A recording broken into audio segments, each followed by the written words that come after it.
Welcome everybody, this is game 2 of the Weeblet LOL tournament.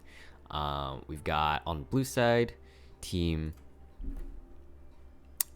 Let me just start this up.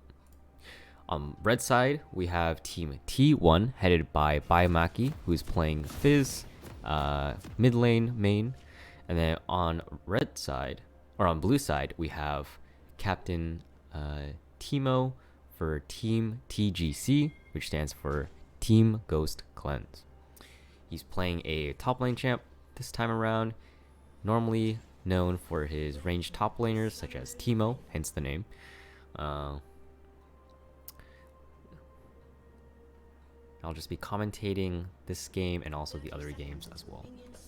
So, let's begin. I know that some of you may not know too much about League, so I'll give you a little in-depth kind of rundown. Main objective is that each corner on the bottom left-hand corner, if you can see this box over here where my mouse is, the big yellow triangle in the bottom right corner of your screen. So we got this bottom left-hand corner and this top right-hand corner. Both teams consisting of 5 members of different characters and different champions. Their objective is to destroy these structures that we can see our little fish boy here is defending. Destroy these subsequent structures in order to reach the very end. These end bases are called Nexus, and once you destroy that, you win the game. And so these little minions here are resources in which the characters that the players control can get resources such as gold and XP. That's basically the main gist of it. You'll see some more explanations of like characters and play styles and whatever as we go along this way. Some in-depth context and also some background information about these players and also their team chemistry, history, and such like that. Coming into this tournament, Timo definitely wanted to look for a more well-rounded team. So in order to do that, he was looking for players that were flexible in different roles. So in this game, there's primarily 5 roles. I say primarily because there's always new strategies being developed where that isn't such the case, and people challenge that idea. But we have our top lane, which we just saw right now. We have mid lane, which is right on screen. We have our junglers, which you can see farming the monsters in sort of like the no man's land area around here. And we have our other jungler right there. And then we also have 2 people in the bottom half of the map. That's our bot lane. We have 1 character who's designated as like our glass cannon. In this game, it's this fella, Ezreal. And on the other team, it is Kai'Sa, played by Enwit over there. And then we have other supporting characters such as this big boy here. His name is Cho'Gath. He's played by Phoenix today. And we have Leona, also another support character, played by Mayday Mr. J, myself. And so, all 5 of these roles, like I mentioned before, are trying to get to the very end in order to beat the game. So, enough of the introductions, let's get on to a little bit more commentary. So, like I said before, Timo is definitely looking for a more well-rounded build foundation team. So, definitely when you look at Irving LOL, you look at Enwit and Phoenix, they're all players that can play all of these 5 roles to a decent level. Enemies today's replacing the Happy Lie, their designated jungler, for today. On the right-hand side, red side, we have Team T1. The main principle that Biomaki had going into the player draft was definitely focusing around team chemistry. So these are all players that that Biomaki knows personally and or trusts from word of mouth by other players. I know Biomaki has had experience playing with Erotic Rice, myself, and also Joe Grenda, and although he hasn't had time to play with Master Splinter, through word of mouth and also through friends of friends, he kind of gets that sort of like bond going there. So if we take a look at the scoreboard right below our screen, that little box that's got all the different numbers and also character portraits, the number that you see next to each character little square is their minion kills. So that's a measure of how many minions that they've last hitted, and it's important because those last hits equate to experience, or sorry, bonus experience, and also sorry, not bonus experience, just gold. It equates to gold. So more numbers, more of these yellow numbers means you technically have more gold on hand. Alright, so we got looks like the blue side bot lane is pushing in pretty hard into the red side bot lane. And it looks like they're kind of playing a little more defensively. Pings are coming down, and we have vision being placed and spotting out possible disputes over the scuttle. The scuttle, which we'll see in a little bit, is a little green crab that spawns right around here. And if you kill that, it gives you vision of an area for a certain amount of time. Alright, so we got something going on over here in mid lane. Looks like Sejuani, this character here, played by Joe Grenda, is trying to look for something. Possibly trying to roam and like hover around bot lane and also mid lane just to see if there's possible ganks. But again, the vision is denying the jungler from doing anything. We've made a Mr. J going in for a little trading here and there. A little poke damage going back and forth. And when we have the mid lane, first kill is given over. Let me rewind that a little bit for you guys. So we're going to track our Yasuo over here. Looks like our fish boy is getting some assistance. He puts down some damage. The flash comes in from the Sejuani. The slow from her E ability, I believe. And a kill given over to the jungler. And it looks like the game is starting off 3-0. 3 kills at the very top, if you can see here. It's the total team kills. 3 kills given over to Team T1 for the top laner, jungler, and mid laner. Looks like mid laners resetting for a little bit, possibly getting the whole team on the same page for Dragon. If you can see on the map, these corners over here and also over here are major objectives in which teams can fight over that. And the team that destroys or kills the monster in those areas gains a permanent or temporary buff. So that's mostly how players are able to get advantages in the game. So Gangplank, our pirate boy here, swiftly dodges the snowball coming in from Nunu, clearing out some vision. And I kind of want to talk more about the different characters that I played here. So I mentioned our fish boy in the mid lane. He's a sort of an assassin type character. What you saw right there is his pole vaulting ability. Makes him invulnerable. Definitely dodge that tornado coming in from our Yasuo. He gets hit with Ignite and also the ult from Yasuo, which is what made him stay up airborne and kind of attack. But already we got a bounty going on for the Fizz. 46 CS, even though he's down some minion kills. He's definitely making it up in the character kills as well. Both Alt Q and oh, okay, so we got a lot going on there. So we got a kill given over to the Kaisa with a nice ground stomp from Cho'Gath, whatever his Q ability is called. And another kill given over to the Vayne. Now some more information about this team comp and also the characters in this game. Late game, which is technically when the game is post 30 minutes or 25 minutes or so, is when most of the characters have fully built their strongest items. And that's when they've leveled up enough that they can do a decent amount of damage. Alright, so we got a Leona coming in, going in for the root on the Kaisa, and bam! Another ult handed over with the assist given over to Ezreal for the kill.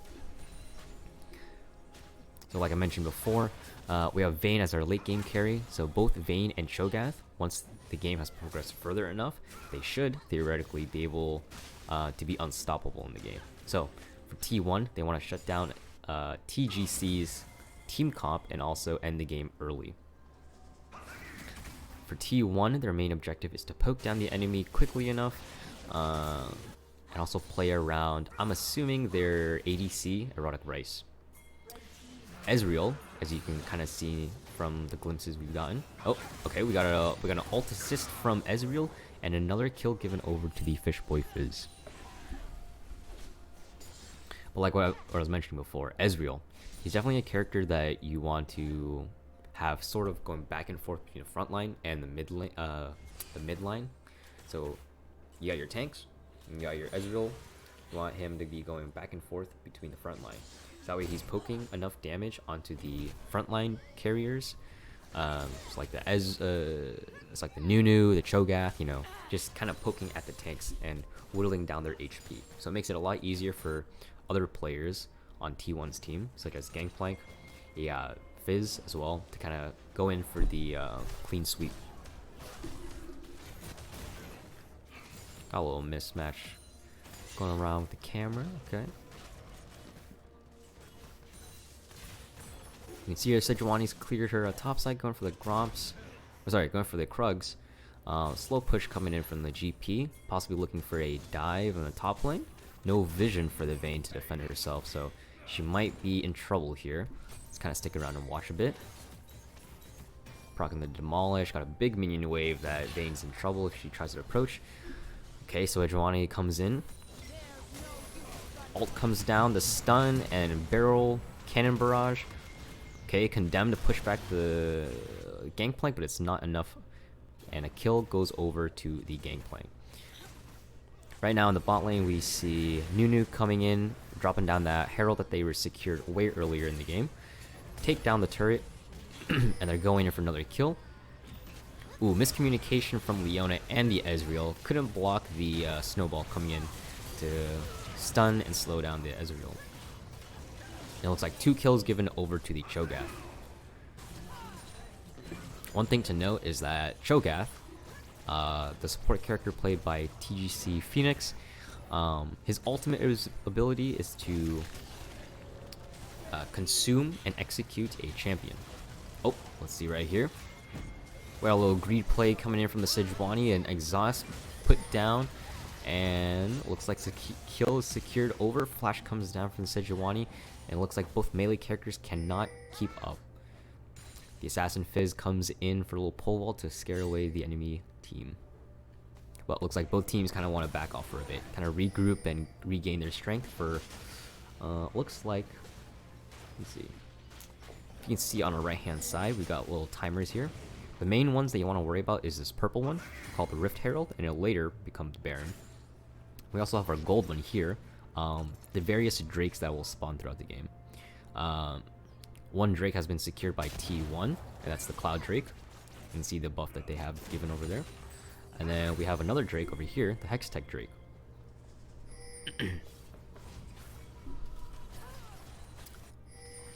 Yeah, so it looks like everyone's just kind of chilling around a little bit. Big slow push coming in from Ezreal. Big major poke damage, half health already from just a small combo here and there. Looks like the teams have started to switch lanes up a little bit. The Kai'Sa, formerly in the bot lane, is now rotating up to mid. And the reason why players would want to do this is maybe because they might have a tough time against a lane opponent. So if you communicate well enough with your team, and also if the character is somewhat suitable for the task, they're able to put their carries in the mid lane. The reason for that is because minions arrive in the mid lane faster. You can see these guys kind of marching along from the base all the way to the next enemy that they can counter, like right here, right? Oh, we have another fight coming in. Condemn goes down onto the Fizz, almost a kill. The Nunu survives. An ult comes down onto the Vayne, and a kill is given over to the Fizz. Okay, we have a scouting W from the Kai'Sa to try to execute the Fizz, but no luck. It looks like T1 takes a positive trade in this instance. 1 kill given over to T1, making it 10 kills to 4. And it looks like both teams want to look for something in the mid lane, possibly, ooh, okay. We got a flash coming out after a little charge from the Sejuani to scare away the Cho'Gath. Definitely wanted to play safe there since the entire enemy team was spotted around mid lane. This is really bad for TGC because they want their Cho'Gath as their frontliner, right? But also as the person to execute the ADC. Remember, I mentioned that his ultimate ability is to execute and also feast on the enemies that they kill. Okay, so we got a major team fight cannon barrage coming down, and then looks like flashes coming down for the Fizz. Looks like T1 is able to secure the kill onto the Cho'Gath. Ooh, okay, we got a double kill given over to the GP. A stun coming in from the Vayne, and a kill given over to Ezreal's Q. Looks like almost a clean ace. Okay. My god. Yeah, this GP is doing crazy damage. One thing that I always underestimate about Gangplanks, so that Pyre guy that we just saw right here, is they do a lot of damage. But the reason for that is because they're a very mechanically difficult champion, I would say. Master Splinter, he's known for playing a lot of mechanically challenging characters. So we got Fiora, we got Gangplank, we got Azir. So the man's very versatile in his champion pool. Definitely someone you can't technically ban out. And I know for this game, what's interesting is that T1 decided not to ban any champs. I think the reasoning was because, well, that reasoning was my fault. Oh, I wouldn't say my fault, but I would say T1 definitely wanted a little extra challenge, and so they decided that they wanted to face every champ and every team in these couple series, so the semifinals and also the finals. And they wanted to face every team at their strongest point, which is why in this game and also in later games, depending on the result, if they win or not, you'll see that they don't ban any champs.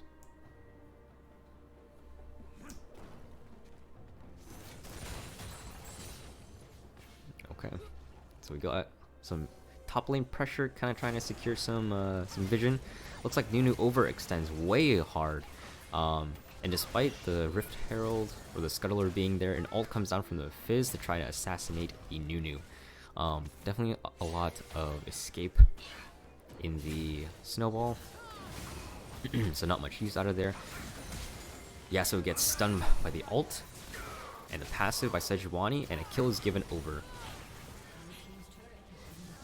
Looks like Sejuani is going to be... Ooh, okay.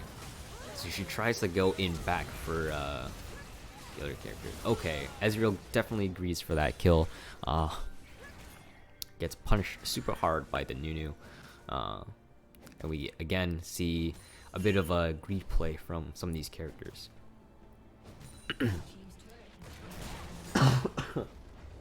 But all in the meantime, while 3 members of TGC were distracted in the bot lane jungle, the Fizz and the GP were able to split the top lane. Splitting is a term for those of you that don't know. Just means splitting the map. So while half of the team may be in one end, the other end of the team, or the other half of the team, is busy doing something else. In this case, 2 members of T1 went down to take the second tier turret, T2. That means 4 turrets have been given over to Team T1, and also 1 turret has been given over to Team TGC. My guess for how this game will go,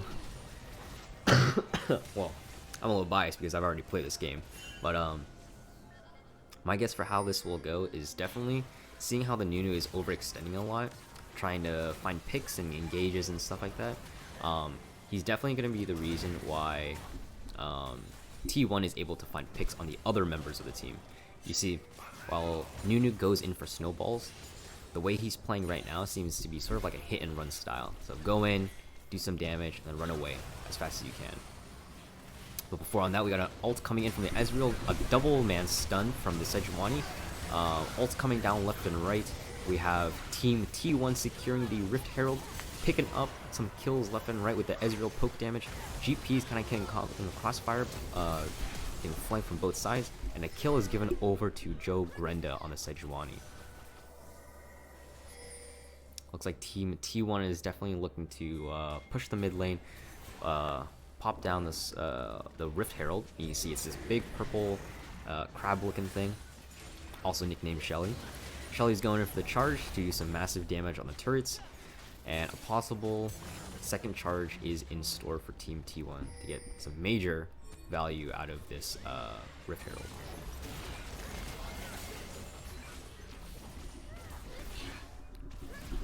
Yeah, the Ezreal just gets outpositioned over here. Definitely getting caught in the crossfire between a pincer attack. And it looks like Team T1 is just trying to do their best to secure some vision for the dragon that is about to come up in 19 seconds. Again, as you can see in the little timer section area over there. We got Fizz. Definitely, oh my god, in one whole combo assassinating the Kai'Sa. Looks like Kai'Sa will definitely have to start building a little more defensively against the Fizz. Possibly get a Zanya's maybe. I know that might seem a little unconventional, but there has been a couple times where she's played a more AP style. Maybe this is something that could redeem the team. But considering the fact that the Kai'Sa runes that were picked here seems to be more like a traditional AD oriented build. For all the newcomers here, runes are these preset attributes and abilities. Well, they're more like attributes and traits. There are these traits and attributes that you can bring into each and every game. You can customize them however you like while you're picking your champion. And they help to complement or make up the weaknesses of your character. So for example, we've got Fizz with his Electrocute. Electrocute is a ability or a keystone that's majorly known for burst damage. Okay, we got a Condemn pushing away the Leona, but the ult coming down onto the Vayne secures a kill for the Ezreal. Looks like Leona is definitely trying to stun and stop the ult coming in from Nunu, but it's unfortunately unable to stop the kill. An ult coming down from the Sejuani to secure the kill from Nunu, and it looks like Smite will secure that kill. We got a super fed Sejuani, 6, 1, and 11, and a 6, 0, and 7 Fizz. Looks like 22-9. This game might be over within a couple minutes.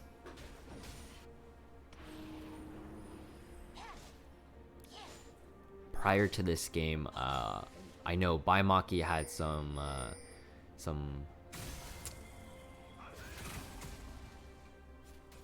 motivation to play in the mid lane to go against all the mid laners are talking smack and stuff, and my team was definitely reviewing the VODs and the streams and stuff, and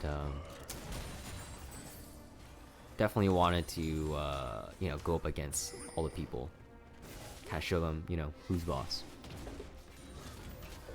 So you can see we've kind of reached like the mid to late game era.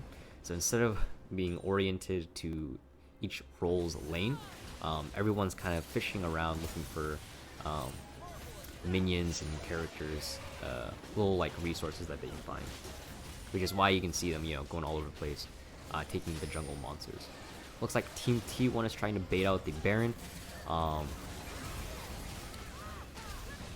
Ults coming down from both teams, blocked by the Yasuo. Wind Wall blocks the Ezreal ult.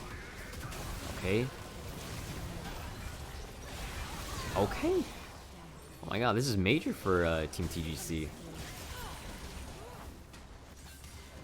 Yeah, Sejuani gets picked off here.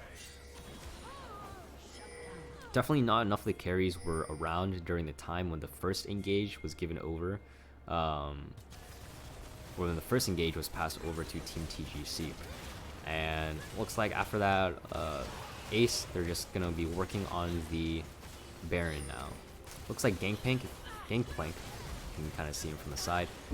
He's looking for a possible seal, but kind of gets everyone low, not enough to, do enough damage.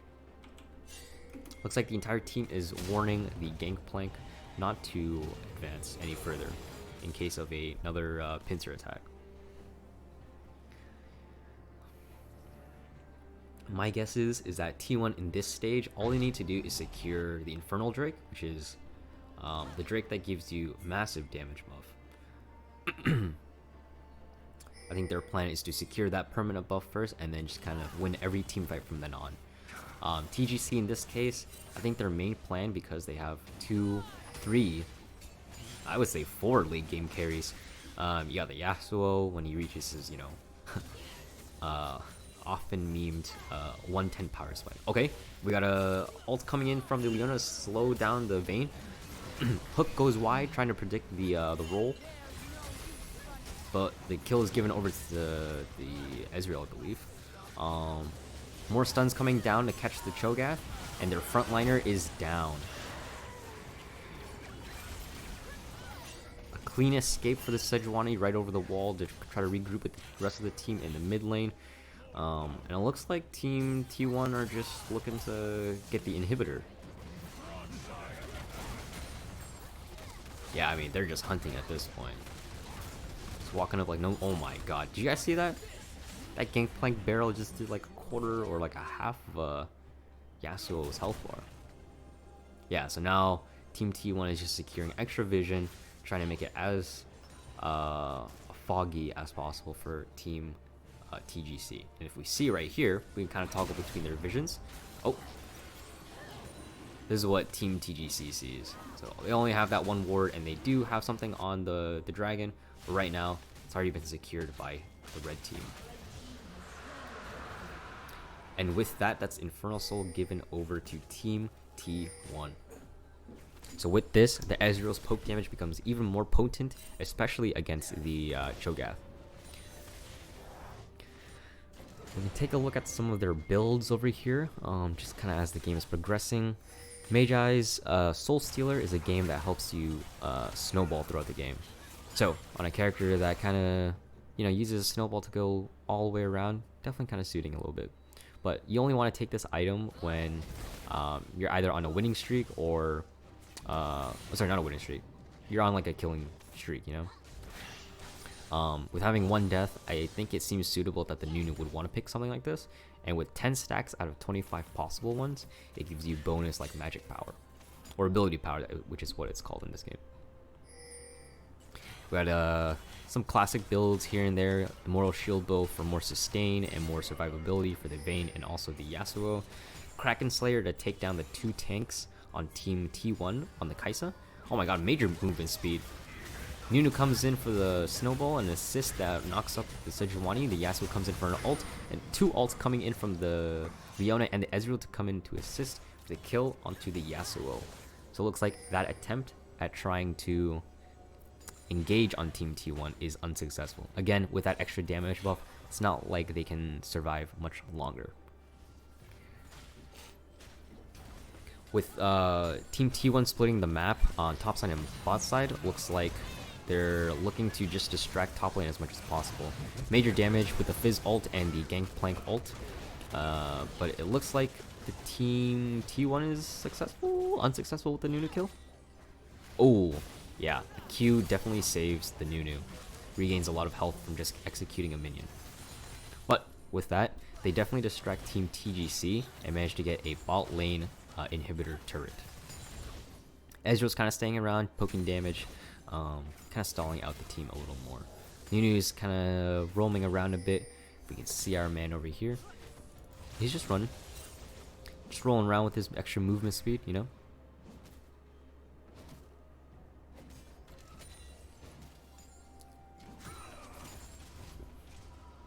We got both teams resetting for a little bit.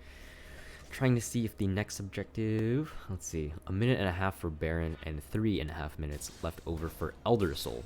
So, for all the new players and newcomers, Elder Soul, or Elder Dragon, is a special dragon that only spawns after a team has obtained 4 dragons, right? So after 4 dragons, this 5th type, or this other type of dragon called the Elder Dragon, starts spawning every subsequent time. Now, if you kill this Elder Dragon, you gain an executable ability. So enemies, I believe, below 30% of their health get executed, so long as an enemy or a person with that Elder Dragon buff is nearby. Definitely makes killing tanks a whole lot easier since you don't have to deal with, you know, the extra 30%. Looks like Team T1 is doing a 4-1 split, so that's 4 members in the mid lane, 1 player in the bot lane. This is the most effective for splitting the map. Okay, so we're gonna ult coming down the mid lane. Ezreal poking out the damage, dodging left and right for the Yasuo. Yasuo tries to come in for the Ezreal. The Vayne, okay, right on top of the Ezreal, gets picked out. Yasuo comes in to try to stop the Ezreal poke damage, and the Leona stops him just enough. With enough members of Team TGC down and super low now, it's up to the bot lane duo and the Gangplank to push and end the game right here, right now. And see GP going in for the Nexus turrets. Aggressive flash and E towards Kaisa. Kind of get some, some more kills here and there. Looks like Team T1 is able to secure this kill, and that's the semifinals, the second game of the semifinals, given over to Team T1, where they will advance to meet the winners of Game 1.